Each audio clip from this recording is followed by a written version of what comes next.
Hello à tous, il est 21h34 et je me suis dit pourquoi ne pas tourner une vidéo à cette heure-ci. Donc c'est parti. Aujourd'hui, on se retrouve pour une vidéo où je vais vous parler de mes achats et lectures de la semaine. Cette semaine, j'ai lu un livre entier et j'ai passé la moitié d'un second livre et j'en ai acheté 4. On va commencer par mes 2 lectures, enfin ma lecture et demie, et après on verra les 4 autres. J'allais dire j'ai abusé, oui et non. Financièrement ça va parce que c'est que de l'occasion. Mais 1, 2, 3, 4, 5, 6 livres en une semaine, je peux pas. Donc en fait j'ai juste rempli ma pile à lire gratuitement. Pas gratuitement mais bref vous avez compris. Premier livre, acheté du coup au Bibliovore, mais je crois que je vous l'ai montré dans la vidéo de la semaine dernière si je me plante pas. J'en suis sûre même. C'est Les sorcières de Pendle de Pendle, je crois qu'on dit, ou Pindle plutôt, parce qu'on m'avait fait la remarque dans un commentaire, donc il faut que je fasse attention, de Stacey Howells dans les éditions Pocket au format poche. J'ai beaucoup aimé cette lecture. Si vous le savez, j'ai lu l'année dernière... Ah bah il est où? Là. Le livre L'orpheline de Foundling de Stacey Howells que j'avais beaucoup aimé, et Les sorcières de Pendle, j'ai beaucoup aimé aussi, et je l'ai lu en l'espace de 2 jours.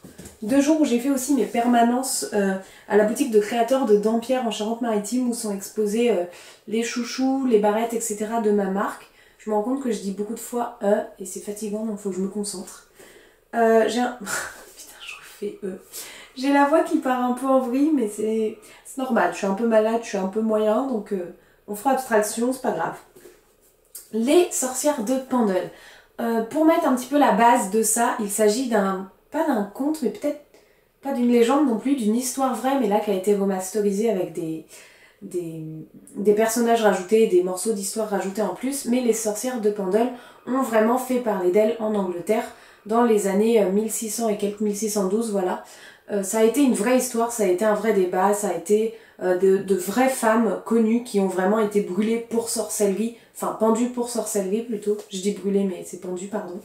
Et là ça a été du coup ce conte, enfin ce morceau d'histoire qui a été réinterprété par l'autrice avec tous les éléments qu'elle a pu trouver dans l'histoire, mais elle y a rajouté quelques petites choses, notamment une sage-femme qui n'existe pas dans l'histoire vraie, qui donne un petit peu sens à toute l'histoire qu'on va suivre ici. De toute façon, c'est tout expliqué sur 2-3 pages à la fin, le parallèle historique, donc je vous laisserai voir ça si ça vous intéresse. Dans Les sorcières de Pendle, on va suivre Fleetwood, qui est une jeune comtesse, dirais-je, une jeune châtelaine exactement, voilà, qui est du coup mariée à un châtelain, et qui en est à sa 4e grossesse. Elle a perdu 3 de ses bébés, parfois en couche, parfois à la naissance, etc. Et elle tombe en fait dans le bureau de son mari sur une lettre du sage-femme qui est censé s'occuper d'elle, et où sur cette lettre il y a écrit que ce sera soit elle soit le bébé, mais que dans tous les cas elle survivra pas à ce 4e accouchement. Du coup elle est tiraillée par ça, elle n'arrive pas à dire à son mari qu'elle a vu cette lettre, et elle est persuadée du coup qu'elle va mourir. Et entre temps en fait au tout début du livre, en lisant cette lettre, elle sort dans le jardin parce qu'elle a besoin de se rafraîchir les idées, et elle voit une jeune femme accroupie dans son jardin qui tient des lapins morts dans les mains, qui parle pas très bien, et du coup elle lui demande qu'est-ce que tu fais dans mon... Bah c'est ma villa quoi, je suis quand même châtelaine, je dispose des forêts, je dispose des champs ici, enfin ma soeur, elle dit pas ma soeur mais bon, qu'est-ce que tu fais accroupie à avoir tué des lapins qui du coup sont ma propriété, soit dit en passant, et qu'est-ce que tu fais là? Donc la jeune fille s'excuse, dit qu'elle s'est perdue et dit que de toute façon ils étaient déjà morts. Sur ce, la jeune fille s'en va. Fleetwood réfléchit pas plus que ça, se dit bon, un petit peu bizarre cette histoire, mais ma foi, quelqu'un perdu, ça arrive. Admettons. Dans cette histoire, on va donc suivre Fleetwood et cette jeune fille qui se prénomme Alice, qui vont être amenées à collaborer entre guillemets parce que Alice est sage-femme. Et Fleetwood ressent vraiment un grand attachement pour cette jeune fille, elle se dit que c'est vraiment la sage-femme qu'il lui faut et que sans elle, c'est certain, elle va mourir à son 4e accouchement comme il était prédit dans cette lettre. Donc, je ne vous en dirai pas plus sur l'histoire parce que déjà on va s'avancer, etc. sur ce qui se passe. Dans cette histoire, on suit du coup une amitié entre une châtelaine et quelqu'un du bas peuple, mais quelqu'un qui du coup va un petit peu être considérée aussi parmi les sorciers parce que utiliser des herbes, même en tant que sage-femme, c'est un petit peu bizarre. Et toute une histoire de sorcière qui serait dans la ville d'à côté et qui aurait causé le meurtre de différentes personnes et ainsi de suite. Que dire? C'est passionnant. C'est passionnant parce que ça vient d'une histoire vraie, c'est très intéressant, mais c'est passionnant aussi parce qu'on s'attache énormément aux personnages et surtout, en fait, l'amitié de ces deux jeunes femmes qui est une amitié un petit peu improbable et ça se passe aussi dans l'orpheline de Foundling, elle nous crée des liens, Stacey Halls, qui sont terribles. J'ai beaucoup apprécié. J'ai beaucoup aimé aussi du coup tous les parallèles avec les sorcières, avec la façon dont on les traite, dont on les voit, dont on voit la femme à cet âge-là, enfin pas à cet âge-là, à cette époque-là plutôt, pardon, mais aussi comment la femme, donc ici Alice autant que Fleetwood, va montrer son caractère et va dire certes je suis une femme, pour autant j'ai des capacités, pour autant j'ai un raisonnement, pour autant il n'y a pas que toi qui peut mener la danse, moi aussi je peux comprendre des choses et faire des choses et les mener à bien. Et ça, j'ai beaucoup apprécié. La petite phrase qu'il y a en bas, justement, c'est « Être une femme est le plus grand risque qui soit ». C'est exactement ça dans ce livre. Ne pas oublier, on est dans les années 1612, donc on est sur une condition un petit peu plus que moyenne quand même à ce niveau-là. Pour autant, je trouve que c'est très très bien fait, très très bien tourné. Et en fait, c'est le genre de livre, je sais pas du tout si ça existe, mais genre ces deux-là, c'est des livres, je kifferais les voir en film, voir ce que ça pourrait donner. Je me rends compte que ça fait 107 ans que je blablate sur celui-là, donc je vais passer au suivant. Le suivant que je suis actuellement en train de lire, il s'agit du Paris des merveilles, les enchantements d'Ambremer, donc c'est le premier tome de Pierre Pével dans cette magnifique édition de Bragelonne qui est sortie 2019, si je ne m'abuse, cette édition-là. Qu'est-ce qu'il y a écrit? 2015, ouloulou, il y a plus longtemps que ça. Celui-là, vous avez dû le voir passer depuis au moins 4 ans et je ne l'ai pas attaqué parce que je ne trouvais pas le tome 2 d'occasion. En neuf, ils sont quand même à 18 € et de toute façon, ils se trouvent difficilement en neuf. Je crois sur internet peut-être, mais sinon en magasin difficilement parce que ça date de 2015 quoi. Du coup, ils l'ont plus en rayon. Donc, je me suis dit, je l'attaquerai quand j'aurai le tome 2 parce que je sais pertinemment que Pierre Pével, je vais kiffer. J'ai lu Au Royaume le tome 1, j'avais adoré. Pareil, j'ai pas continué parce que j'avais pas la suite. Et donc, petit parallèle achat. J'ai trouvé, c'était où celui-là? Celui-là, je l'avais trouvé à la braderie Emmaüs à 1 € il y a 4 ans. Et le tome 2, du coup, je l'ai trouvé chez Gilbert Joseph au prix de 9 €, donc moitié prix. 9 et quelques, au lieu de 18. J'adore, c'est trop beau. Et le tome 2, c'est l'élixir d'oubli. Voilà.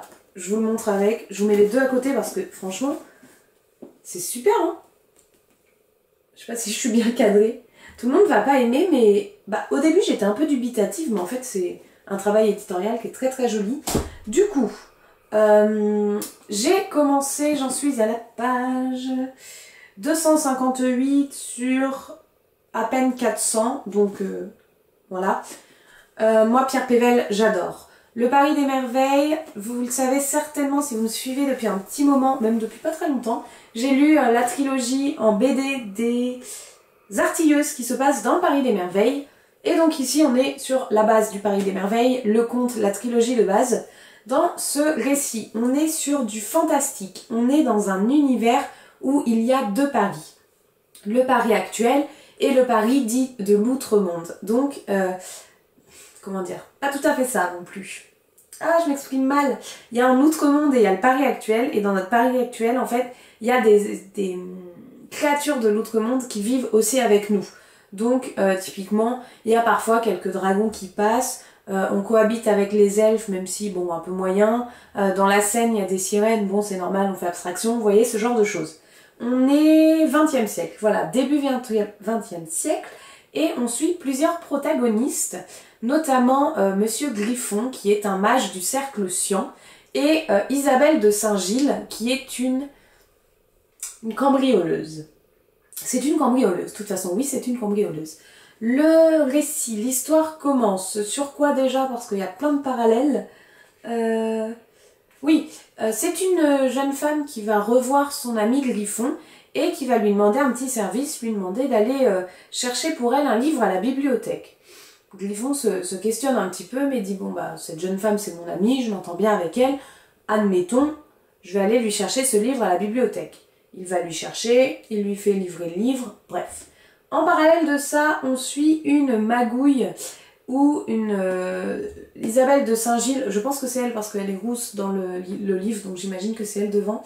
Isabelle de Saint-Gilles, elle, étant cambrioleuse professionnelle, a été embauchée pour voler une broche dont elle ne sait rien, dont elle ne sait pas exactement pour qui ce sera, et donc s'empare de cette broche, va la livrer à la personne à qui elle doit la livrer, et attend d'être payée.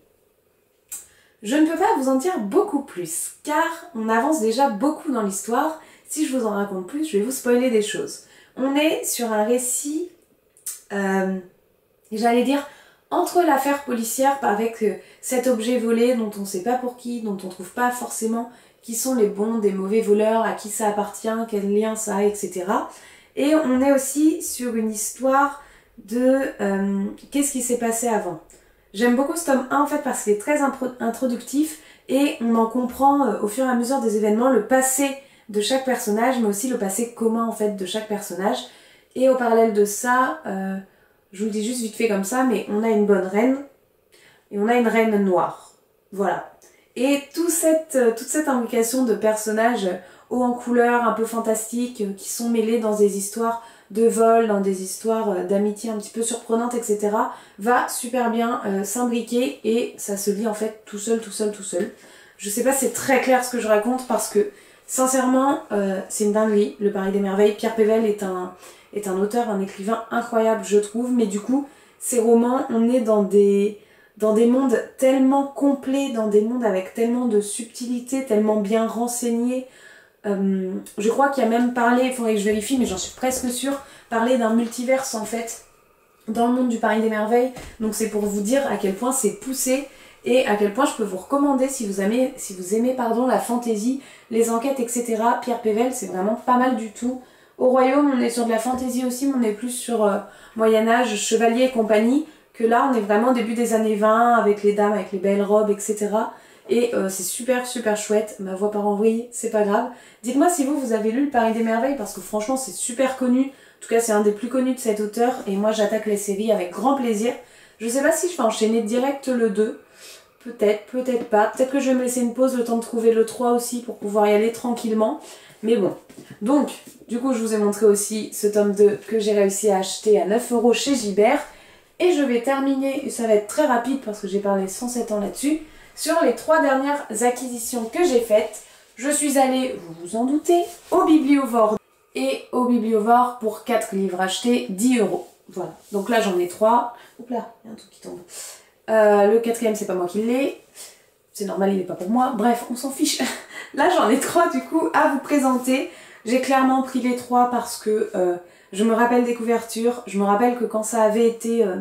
pas la mode, mais quand ça avait été mis en avant, quand c'est sorti en gros, ça m'avait beaucoup plu et que en neuf, vous savez que je ne suis pas riche, voilà, étudiant, fauché, la vie. Du coup en neuf, je les avais jamais achetés parce que vous voyez celui-là 18 €, là 19 € et là 19 €. Donc clairement, voilà, au lieu de 19, 10 € pour 3. Les choix sont faits. Du coup, j'aurais pu vous dire exactement de quoi ça parle. Le premier, c'est Roule. Cet accent français, Rule. 3 héritières, un trône à conquérir de Hélène Goodlet dans les éditions Bayard. Je pense que si vous suivez les BookTok, Bookstagram et compagnie depuis un petit moment, vous l'avez vu passer à sa sortie. Celui-là, je dirais que c'est 2018, quelque chose comme ça. Hey, ah non, 2020 dans cette édition-là, mais 2018 en original. Je sais plus. C'est que du young adulte. Une couronne, 3 prétendantes, putain. Une couronne, 3 prétendantes prêtes à tout pour accéder au pouvoir. Voilà. Page Turner, on est sur du young adulte, avec un accès au trône, etc. Je vous en parlerai plus en détail quand je l'aurai lu. De toute façon, c'est le genre de livre où, certes, ils sont gros, mais c'est écrit gros, et comme c'est du young adulte, clairement, ça se lit vite. Ouf, il fait 500 pages, celui-ci. Ça se lit vite, mais vous attendez pas un truc demain non plus. Le deuxième, celui-ci je m'en rappelle beaucoup, mais surtout qui me fait penser à un qui est sorti récemment. C'est Le Royaume assassiné de Alexandra Christo chez De Saxus. Et De Saxus, il valent cher. Il est sorti quand lui? Et lui, il est sorti en 2020 aussi. Et il me fait penser à un qui est sorti il y a pas très longtemps là. un décor un peu pareil. Je me rappelle plus, c'est pas grave. Encore sur un... En fait, on est que sur des bails de royaume, de young adulte, d'accès au trône et compagnie. Hein. Ces trois-là, c'est vraiment ça la base. Et ici, une sirène meurtrière et un prince aventurier vont devoir s'allier malgré eux. Ah oui, c'est une réinterprétation pardon, très sombre de La Petite Sirène. Et moi, La Petite Sirène, ça fait partie des Disney que je préfère. Donc, je suis très très curieuse. Comme l'autre, c'est écrit très gros, il fait 500 pages. Oh! J'avais pas feuilleté, mais les devants de chapitre, ils sont... Punaise, c'est pas mal cette histoire. Hop. C'est chouette, hein? C'est mon premier de Saxus, ça vaut trop cher sinon. Et le dernier, on reste dans les couronnes, c'est Four Dead Queens de Astrid Scholt chez Casterman. Et ici, 4 reines mortes, 3 jours pour déjouer le complot, 2 amours secrètes. Amours secrètes? D'accord. Une fin que vous ne devinerez jamais. Une intrigue royale dans la lignée de Game of Thrones. Et moi, si vous le savez, Game of Thrones, c'est quelque chose que j'aime beaucoup. Mais là, on est sur du young adult, donc normalement, c'est moins hardcore que ce qu'il y a là-bas. Parce que là-bas, faut... Et on est sur du 600 pages. Voilà. 3 belles briques. Mais quand je les ai vues, je me suis dit, saute sur l'occasion. Bah, parce qu'ils valent cher et qu'ils sont de raison, déjà. Et je sais que c'est le genre de livre que j'aime lire quand j'ai pas envie de réfléchir, quand je veux être ailleurs et quand je veux pas me prendre la tête. Et là j'ai eu 2 très mauvaises nouvelles en l'espace de juste aujourd'hui. Je ne sais pas quoi faire de ma vie après, voilà, mon avenir est compromis. Donc voilà, quand son avenir est compromis, on achète des livres. Bon, sur ce, j'espère que cette vidéo vous aura plu, que je vous ai expliqué les choses assez bien. Je sais que je blablate beaucoup et que parfois je pars en vrille, donc ça veut plus dire grand chose. Sur ce, n'hésitez pas à me dire si vous, il y en a qui vous intéressent, si vous en avez déjà lu, parce que comme c'est que des occasions, finalement j'en ai pas... Enfin, vous pouvez totalement tous les avoir lus avant moi, il n'y en a pas qui sont juste sortis, donc je pourrais pas vous avoir sur ce coup-là. Voilà, si vous êtes un petit peu timide et que vous ne souhaitez pas laisser de commentaires, ce qui est tout à fait compréhensible, vous pouvez juste mettre un petit smiley en commentaire, comme ça moi ça me fait voir que vous êtes là et que vous réagissez, et c'est très très chouette, un petit bonhomme qui sourit, un petit bonhomme qui pleure, un petit bonhomme qui danse, ce que vous voulez, peu importe. Et n'hésitez pas à vous abonner, je vais essayer de faire une vidéo par semaine, normalement c'est ce que je fais, mais ces derniers temps j'ai eu un petit peu de mal comme j'étais en 45 heures avec mon job d'été, mais étant donné que je n'ai plus de job d'été, ceci est un peu responsable de pourquoi. Je vous en parle dans un vlog, je vais pas m'éterniser. Ceux qui veulent vraiment connaître ma vie, suivez mes vlogs, c'est passionnant, attention. C'est une blague évidemment. Bref, j'arrête de blablater. Sur ce, je vous souhaite bonne soirée, bonne nuit, joyeux Noël, bon appétit. Il est 22 h. Je vous ai pris à 30, ça fait une demi-heure. Bon, sur ce, ciao, à la prochaine.